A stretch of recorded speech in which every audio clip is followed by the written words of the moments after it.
Hey, PreSales Collective, it's your host, James Kaikis, and today I'm joined by Freddy Magnum, venture consultant at ForgePoint Capital. The title of today's episode is Seat at the Executive Table, and a topic that we at PreSales Collective have been talking about since day one. This topic continues to stay on top of everyone's mind as we continue to try to elevate the pre-sales profession. And the conversation with Freddy today is very interesting because Freddy started in pre-sales, moved up the marketing ranks, and now working as an advisor for many different companies. So it's really interesting to hear his perspective on the role, what seat at the table actually means, and where this profession is going. Enjoy. Hey, Freddy, how's it going today? Outstanding. How are you? I am doing well. I appreciate your time today. I'm really looking forward to this discussion, which we've titled Seat at the Executive Table. This is a common theme in the PreSales Collective. We've talked about it a few times on different webinars, different blogs. I know you've written some things, so I'm really excited to hear your perspective today. Thank you very much for having me. It's a pleasure. As we kind of get started, because your background is a little bit different than the guests that we've had on previously. So I'm going to ask you this question first, and then we'll dive in. How did you get into pre-sales? Strictly by accident. I didn't even know what pre-sales meant back in the early 90s. They called us system engineers. I just happened to intern at a company that at the time we called the Electronic Data Systems. It was a company that Ross Perot started. And I had a summer internship doing system engineering work. And long before I knew it, I never went back to school. I stopped my graduate school pursuits and got stuck into this. I was in the technical sales profession as a system engineer, sales engineer, consulting systems engineer from 1994 to about 2000. And then from that point on, I used a lot of that knowledge that I gained from the field and the importance of technical sales and moved over to the dark side, if you will, into product management, product marketing, sales, BD, and I've held an array of go-to-market executive roles ever since then. I think what you did post pre-sales is actually so interesting. What was the motivation for you to leave the pre-sales role and move into that marketing function specifically? I think a big impetus for that was to make an influence in the business. I've often found myself when I was in technical sales, during my last tenure in that role, I was at Cisco Systems. And back then we had what were called not just product requirement documents, but they had market requirement documents. But even before a market requirement document, we had to create a solution requirement document. And by the time we got everything documented, the market had passed the line of business by 18 months. So we were just better off acquiring companies. But as a technical salesperson, what I found myself oftentimes was being a champion and an advocate for the customer, for the prospect. And it was very challenging to convey a lot of those requirements back to product, or in the case of Cisco, back to several product lines and several product line managers.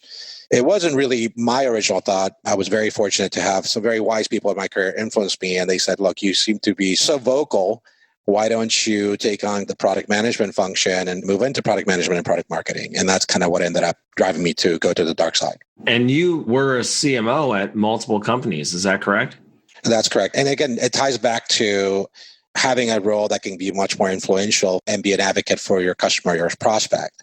And in that CMO role, I've held an array of both outbound roles that kind of help convey and tell a story, but also oversight over product management. So I've always been a strong advocate to make sure that we always account for what technical sales has to say as it pertains to kind of helping identify the roadmap. It's hard not to be reactive in your technical sales, but try to do it in a way where it can be somewhat strategic and constructive, and also have technical sales be involved in what you market and tell the story. I also found it very common for marketers to say one thing and technical sales or sales go scratch their head and go, huh? I guarantee people listening to this are like shaking their heads up and down right now. Like, oh, I know this too often. I have a story that I'm going to say right after this too. So I get it.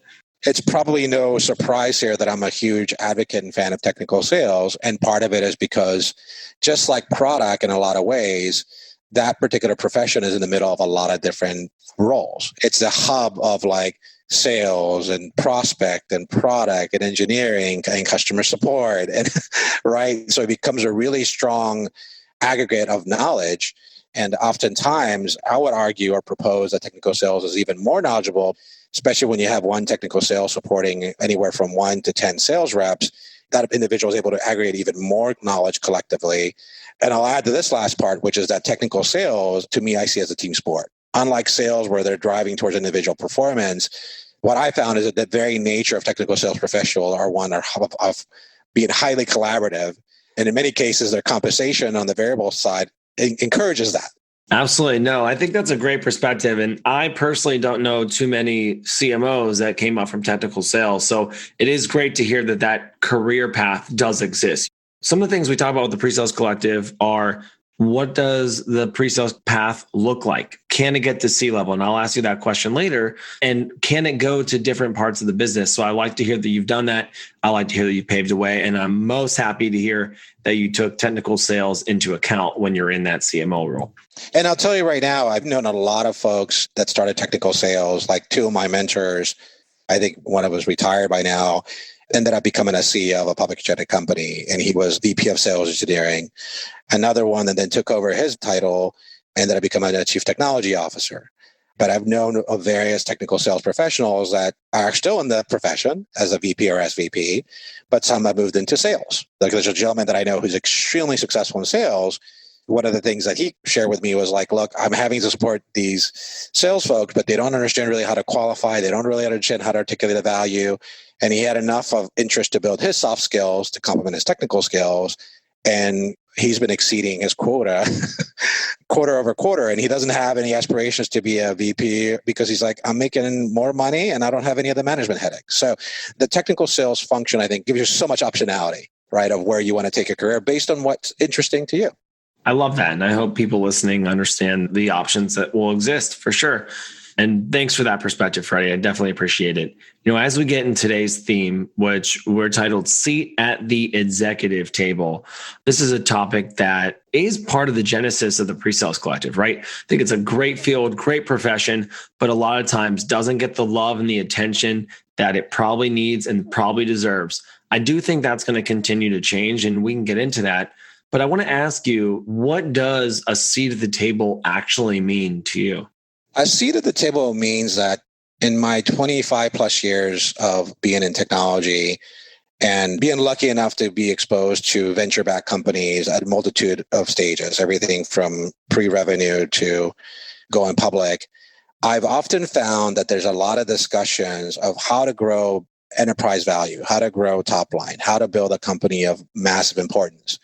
But a lot of the focus seems to be placed on things like marketing or sales or engineering or customer support and success. But if you take a step back a little bit and look at things a little more holistically from a go-to-market execution perspective, I would propose that technical sales plays a huge role in that. But it is an often overlooked function. It's an often overlooked lever in the business. It's actually one of the things why I feel strongly that technical sales are the unsung heroes. Oftentimes, the CRO who's focusing more on kind of like sales efficiency will say, I need hire X amount of sales reps, or I need a quote to cash tool, or I need this type of CRM system to track my activities or opportunities. And the marketing person will say, I need this predictive analytics to grab the marketing data to give the salesperson the right MQL data. But it's like, hold on for a second. You have this technical sales professional that could be supporting anywhere from 1 to 10 sales reps. What do they need? And what if you made that individual more productive? What could that do to your top line? What could it do to your efficiency? And that conversation is not happening today as it should. I would bet that will change. And I will bet because one of the things that's been missing are communities that can kind of bring this to the forefront. And that's why I'm a big fan of PreSales Collective, because PreSales Collective is beginning to get that groundswell of communities, folks to basically talk about this. And actually, I'll attribute this to a board member of a large publicly traded company. He's been a CEO of a couple companies, and he put it really eloquently. He said, if you draw a parallel to the sales and SEs to football, he said, the salespeople are like the quarterbacks. They want the fame and glory, and they have a role in winning the game. But the technical salesperson is like the running back, right? But without a running game, you don't win the game. I think that my experience with technical sales are so focused on like the technology of it, the supporting sales, that they're not there advocating on the top of the mountain hill saying like, look at their importance, but it's not about that. I think as a community, everyone has to say, it's not about how important we are. It's for the market to understand the importance that this role plays in go-to-market. I love that perspective. And I love that you talked about unsung heroes. And I think maybe the most important thing for me that you mentioned there is how we make our teams more productive, which actually affect top line. A lot of the things that, and how I manage my business is how we create repeatability, how we kind of standardize our approach and normalize things so we can be more efficient and more effective in what we do. Because, as we talked about with salespeople, some salespeople are really, really good at their job, and some people are really good at a certain industry or a certain company and have tough transitions. And those quotas don't change, right? Those quotas don't change. And the sales leader and the SC are usually the point of continuity in a lot of these positions and deals. And so why are we not giving them the resources and things that they need to be able to do what's in the best interest of the customer and not in the best interest of the skill set of the account executive managing the account? So I like what you said there. And, maybe that's the next question is, what do you think is going to happen to this space over the next couple of years? My prediction is that the technical sales role is going to get more visibility, and the level of importance that professional plays in companies will increase by some multiple. And I'll tell you part of the logic and the reasoning behind this. One is that, as we all know, the way we do business has changed. One of the things that I'm hearing throughout all companies, regardless of whether venture back or not venture back, everyone's looking for, okay, how do we preserve our install base? How do we readjust our growth line targets, given that we're in a global recession or depression, whatever you want to label this, and Lord knows how long that's going to continue? How do we work in this new remote world? And how long do we have to work like this, which who knows? But we know that things will never go back to the way they once were. And how do we drive efficiency? So it's not just about growing the top line or preserving the base and growing the top line, but how do I drive greater efficiency? I'll tell you from first-hand experience, I've been in so many meetings where you could have the CFO in one corner and the CRO in the other. And the CRO says, I need more budget because I need to hire more salespeople. And the CFO says, well, show me why you need to hire more salespeople. Give me your justification. And the CRO says, well, you don't understand. If you want me to grow a top line, I need more people. And the CFO says, well, you don't understand. I'm trying to control costs. And it just continues on, right? And you got to act like a therapist in that session. But the thing is, when you start looking at preserving your install base, growing your top line, and in addition to getting greater efficiency, the sales and technical sales personas or the professions, they're not an inexpensive resource. So of course they're going to get attention. And that's where, to me, if you look at a business and you're trying to identify areas of optimization, I think that's where you're going to get a lot of focus of saying, what kind of tooling, what kind of training, what kind of knobs can we turn? What kind of things can we even automate, if it's anything is possible, around the sales profession or the technical sales profession? And I think that role will get greater attention because of the macroeconomic conditions we're all find ourselves in, and because of the way we're going to have to work moving forward. I think that's a great perspective and a great analysis of what reality actually is and looks like. So maybe I'll take it back a little bit.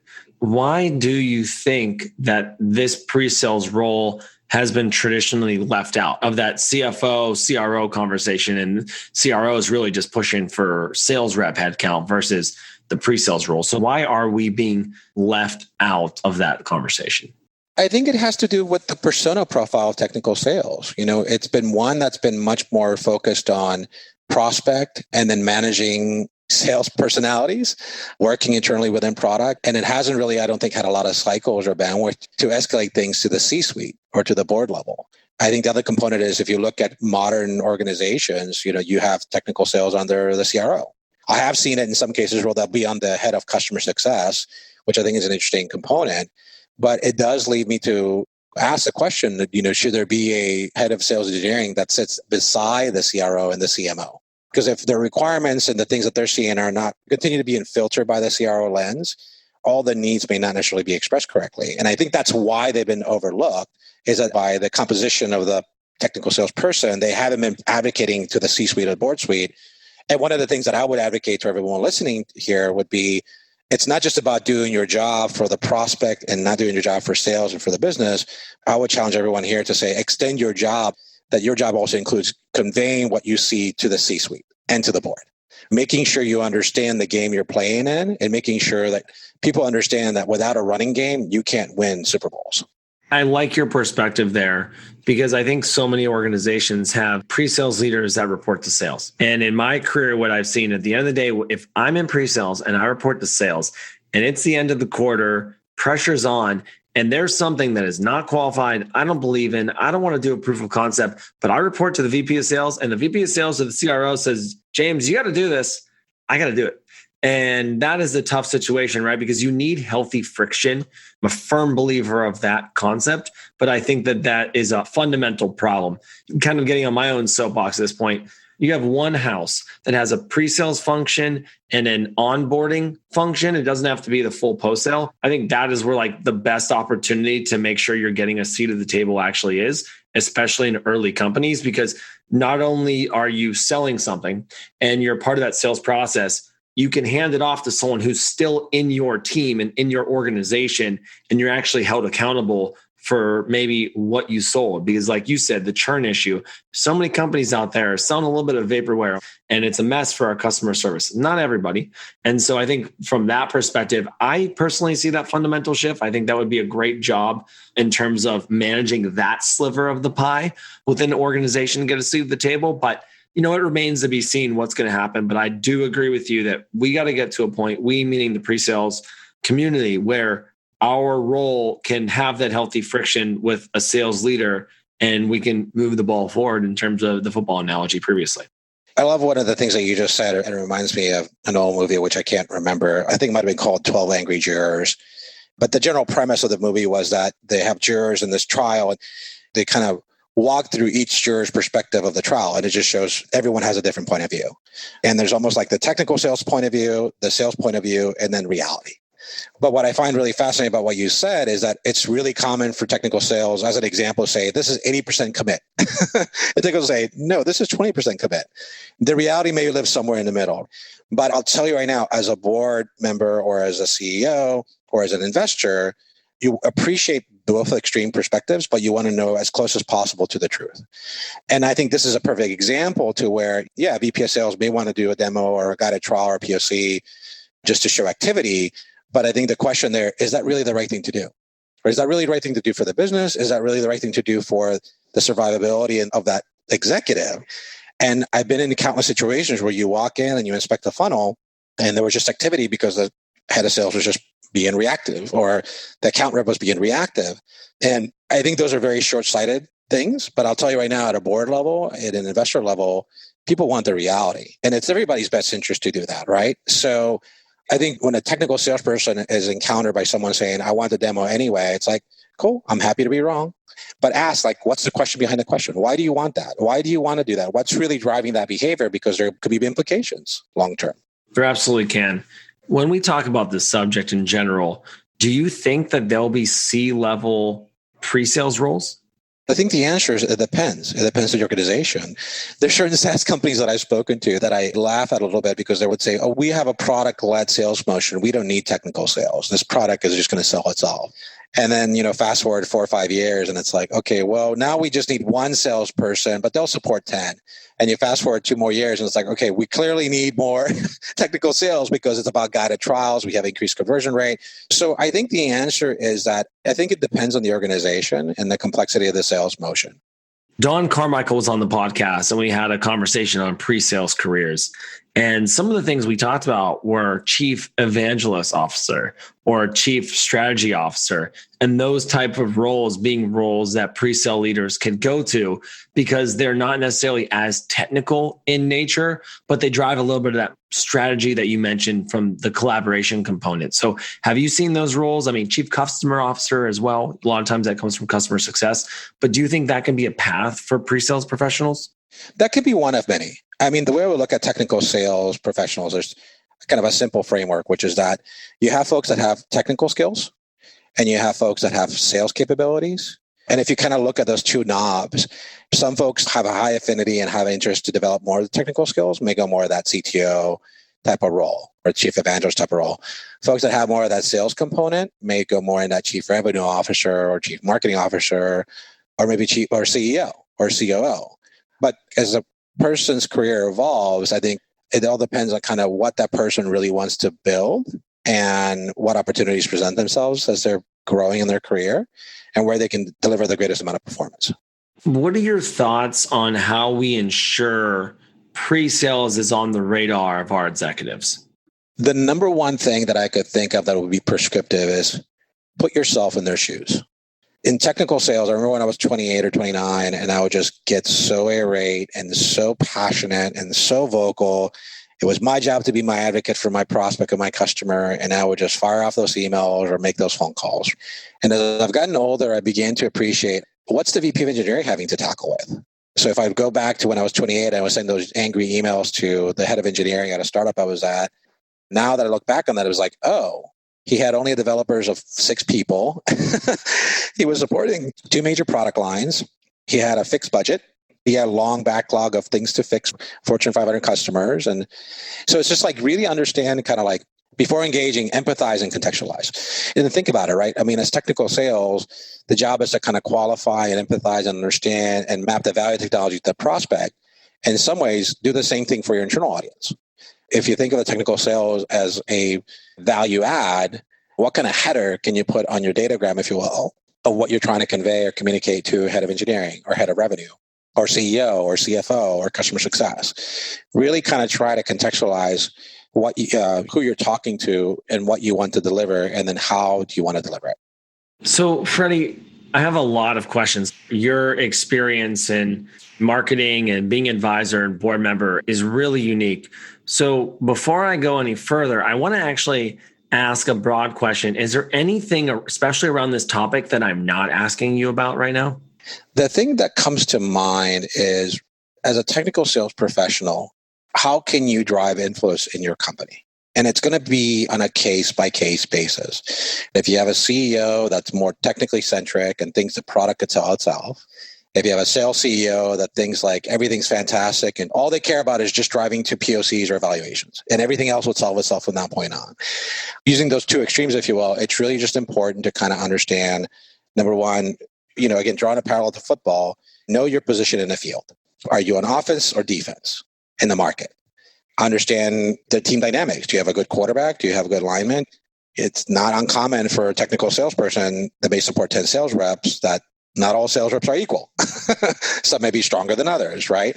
Or you're getting pulled into with one sales rep in all these demos, or the sales rep says, hey, I'm going to do a presentation, and over to you, James. It's like, wait, isn't that your job? That's the hot button right there. Right? But it's just a matter of kind of understanding the teammates. And then when you take on certain things to focus on, ask yourself, if I do this, am I going to move inches or yards? Where do you want to put your focus on? And then when it comes to really performance for your own individual career and endeavors, really understand, kind of, take a step back a little bit. Okay, what am I really strong at? Technical skill sets or sales capabilities? And where do I need to build to the point to where it meets my interests long term? If you're highly technical and like people bug you after a while, then maybe just go down technical and be an evangelist and play to your strengths.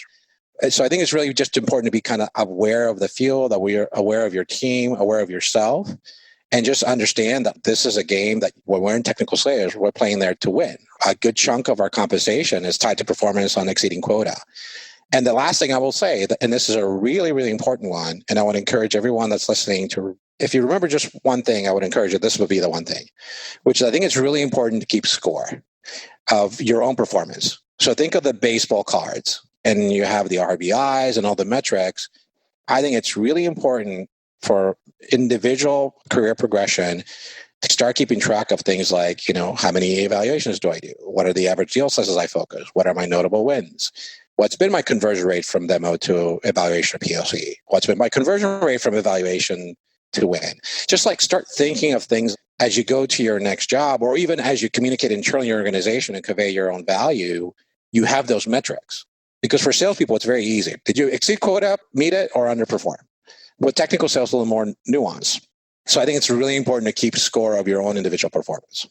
One of the things about that is that it's hard to compare company versus company and performance of your SEs across. And there are things that are out of our control in our industry. And I would like to say that, like, as leaders, we need to make sure that us pre-sales leaders are not just focused on the dollar amount at the end of the day, because there are some things that are out of our control, and understanding performance beyond just the closed business. Because you might have someone who almost like a false positive who's closed a lot of business, but their performance might not always be up to par, and someone who's not closing business and their performance is actually exceeding. So I really like that perspective.